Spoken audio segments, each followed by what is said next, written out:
నెల్లూరు నగరంలోని 14వ division AC Nagar మల్లెల సంజీవయ్య ప్రాంగణంలో ఈ బహుళ ప్రయోజన మిషన్ పనితీరును రాష్ట్ర పురపాలక పట్టణాభివృద్ధి శాఖ మంత్రి డాక్టర్ పొంగూరు నారాయణ క్షేత్రస్థాయిలో పరిశీలించారు. మిషన్ పనితీరుపై సంతృప్తి వ్యక్తం చేశారు. ఈ సందర్భంగా మంత్రి మాట్లాడుతూ మిస్ట్ మిషన్ ద్వారా రోడ్డు డివైడర్ల మధ్య ఉన్న మొక్కలపై అత్యంత వేగంగా నీటి తుంపర్లను విరజిమ్మి వాటిపై పేరుకుపోయిన దుమ్ము ధూళిని పూర్తిగా వదిలించవచ్చన్నారు. దీనివల్ల మొక్కలు పచ్చగా కలకలలాడుతూ ఎదుగుతాయని తెలిపారు. కేవలం మొక్కలకు జీవజలాన్ని అందించడమే కాకుండా నగర రోడ్లను శుభ్రం చేయడానికి, వేసవిలో గాలిలోని వేడి శాతాన్ని తగ్గించి చల్లబరచడానికి ఈ యంత్రం ఎంతగానో ఉపయోగపడుతుందని పేర్కొన్నారు. వీటన్నింటితో పాటు నగరంలో ఎక్కడైనా అగ్ని ప్రమాదాలు సంభవించినప్పుడు తక్షణమే నీటిని వెదజల్లి మంటలను అదుపు చేసే ప్రత్యేక అత్యవసర సౌకర్యం కూడా ఈ మిషన్లో ఉందన్నారు. నగర వ్యాప్తంగా ఇలాంటి అత్యాధునిక సాంకేతికతను విస్తృతంగా ఉపయోగించబోతున్నామని మంత్రి నారాయణ వెల్లడించారు. ఈ కార్యక్రమంలో mayor Sujatha Ashok, deputy mayor Roop Kumar Yadav, additional commissioner Himabindu, మాజీ మున్సిపల్ చైర్పర్సన్ తాలపాక అనురాధ, మాజీ జెడ్పీటీసీ విజేతారెడ్డి, కార్పొరేటర్ కర్తం ప్రతాప్ రెడ్డి, రాష్ట్ర Brahmana corporation director Uchchi Bhuvaneswari Prasad, corporation engineering అధికారులు, టీడీపీ డివిజన్ నాయకులు పాల్గొన్నారు.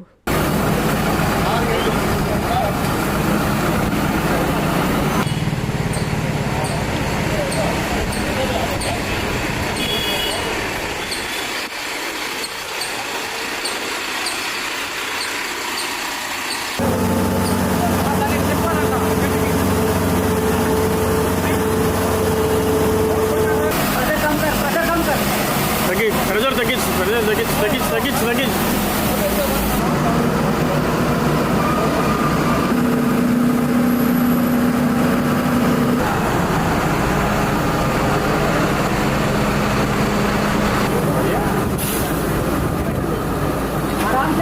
అందరికీ అందుబాటులో క్యాన్సర్ వైద్యం ఇప్పుడు నారాయణ హాస్పిటల్లో. డిపార్ట్మెంట్ ఆఫ్ ఆంకాలజీ, మా ఆంకాలజీ నిపుణుల వైద్య బృందం doctor N Srividya, senior consultant medical oncologist doctor B Manobhiram, senior consultant surgical oncologist doctor B Gurisai Ratnapriya, senior consultant radiation oncologist. మహిళలకు క్యాన్సర్ స్క్రీనింగ్ పరీక్షలు కేవలం 1499 రూపాయలు మాత్రమే. Cancer specialist and dentist consultation. పురుషులకు క్యాన్సర్ స్క్రీనింగ్ పరీక్షలు కేవలం 999 రూపాయలు మాత్రమే. Cancer specialist and dentist consultation సంప్రదించండి. Narayana hospital, super specialty block, first floor, B3, Chintareddypalem, Nellore.